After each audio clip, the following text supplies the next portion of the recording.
On part en Chine, où chaque année, des dizaines de milliers d'enfants disparaissent, kidnappés. La plupart sont vendus à des familles qui cherchent à adopter à tout prix. Les ravisseurs encourent la peine de mort. Arnaud Miguet et Gaël Caron ont pu suivre un père qui a retrouvé sa fille 24 ans après son enlèvement. Un silence pesant de tristesse. Ses parents sont tous à la recherche de leur enfant, disparu.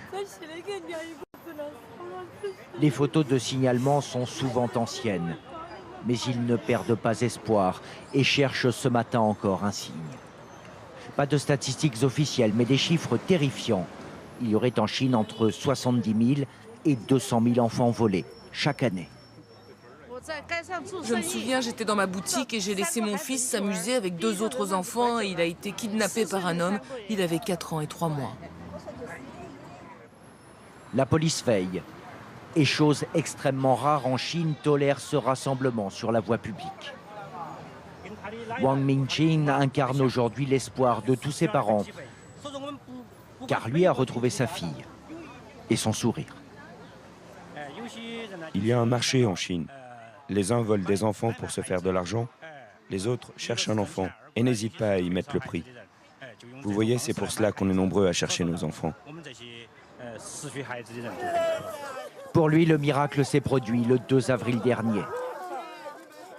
Retrouvailles entre une fille et son père. Je suis là, je suis là. La dernière fois qu'il l'avait serrée dans ses bras, elle avait 3 ans. Chifen a aujourd'hui 27 ans.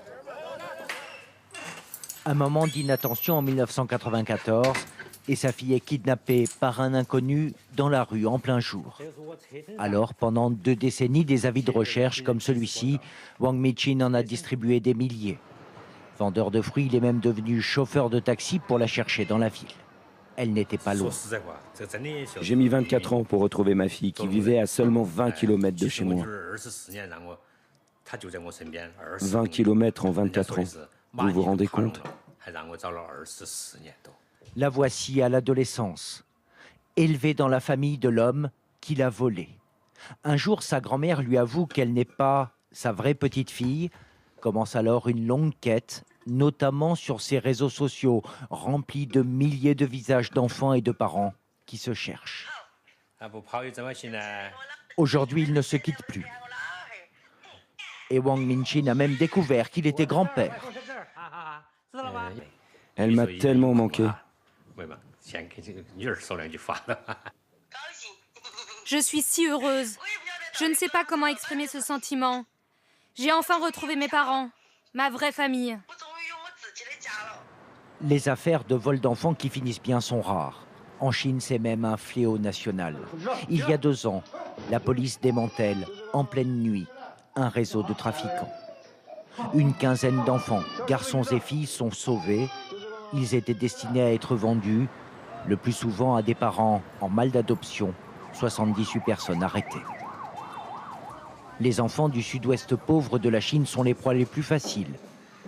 Yu Mengmeng était entre les mains de ces marchands de bébés. Aujourd'hui mariée, elle vit chez sa belle famille et n'a qu'une chose en tête, retrouver ses parents naturels. Quand j'étais petite, on m'a raconté que ma mère adoptive m'avait acheté auprès d'un trafiquant d'enfants. On était plusieurs bébés posés sur un chariot et les gens venaient choisir l'enfant qui leur plaisait. Ils donnaient de l'argent et l'affaire était faite. Elle n'est alors qu'un nourrisson d'une semaine à peine, vendu 112 €. C'est cette femme à gauche qui l'achète. Elle meurt quelques années plus tard, mais Liu Mengmeng, couvée par son père adoptif, a malgré tout une enfance heureuse. Parfois, j'espère pouvoir retrouver mes parents biologiques, mais parfois j'ai peur parce que ça m'inquiète de les revoir. Ils m'ont jetée, vendue à l'époque, et peut-être qu'ils ne voudront pas me reconnaître comme leur fille aujourd'hui. Qu'est-ce que je dois faire? Selon la presse officielle chinoise, chaque année, seuls 70 de ces bébés disparus retrouvent leur famille.